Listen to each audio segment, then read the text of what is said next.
producer named Gene Harley, who was then fired and replaced by a hack.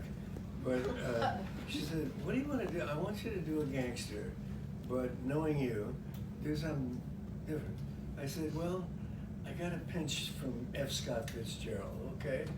She said, yeah, if you're going to derive from something, you may as well pick the best. I said, well, let's make him a Princetonian. And this was before The Godfather. No, I'm sorry, it was after The Godfather. Anyway, so I had a great time, and Bridget Johnson called and said, I'm Bridget, and I did Guiding Light and blah, blah, blah, and we're going to do this new show, and we want you to play C.C. Capwell. And I said, well, Bridget, it sounds like great fun. It would also bring me back to California. I had custody of my children, so I was kind of dragging them around the country. But I couldn't get out for a while. They had written me in for a while. So I lost CC to the first actor who played it, but they dreamt up this other character. And I said, oh my God, this is the greatest time I ever. I mean, it really was. It was the first reality soap opera. I was a scuba instructor for real. On the show, I taught my son how to scuba dive. On the show, I had my first command as a Coast Guard licensed captain, licensing, running the boat that we used in Santa Barbara. So it was terrific.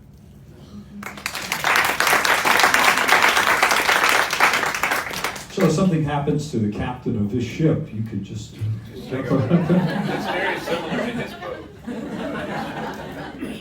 nothing's going to happen to the captain. The electronics alone, one electronic on this boat cost more than my entire vessel.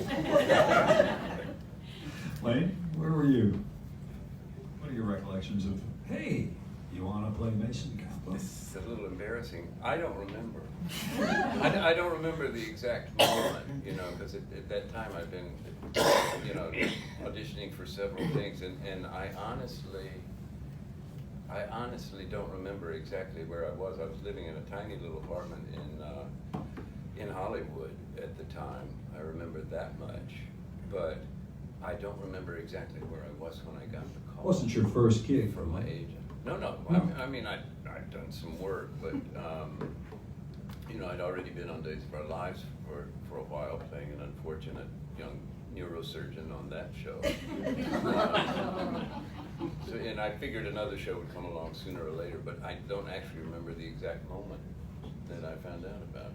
Do you remember? I remember the moment I saw your picture in the halls at NBC playing Evan on Days of Our Lives. Right. It was like my first day there, and I saw that picture, and I took a lot of comfort in seeing your face in the hallway. I gotta say. Go ahead. I think I've told this story. I can't remember. I realize I'm just talking incessantly since I've been here. And I apologize if I run my mouth too much. But seriously, I had a terrible attitude about soaps because I had watched them all the way back to when there was organ music. And I watched, my image of it is like, okay, the scene is over, and now the camera will linger on this poor unfortunate actress's face, and she will spend the next 10 to 12 to 15 seconds wiggling her face around to keep the attention of the audience, and it just seemed like a fate worse than death.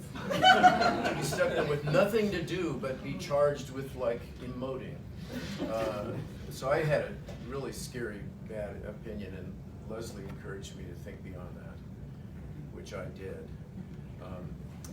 But I was really,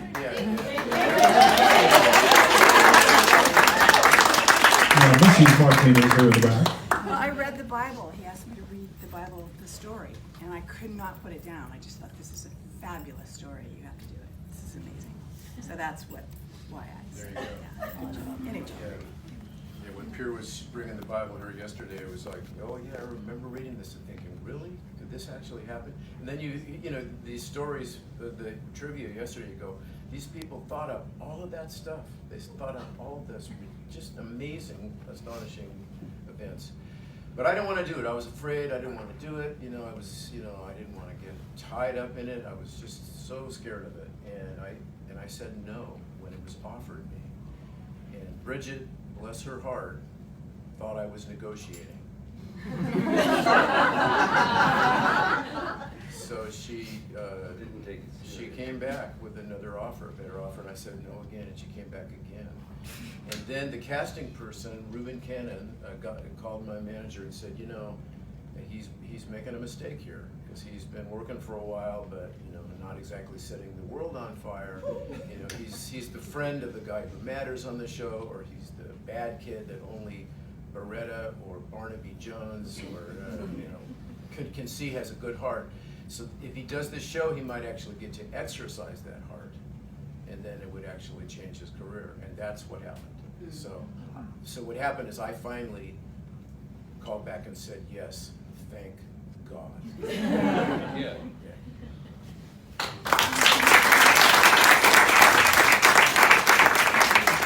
Nick and Lane, indulge me a second here, because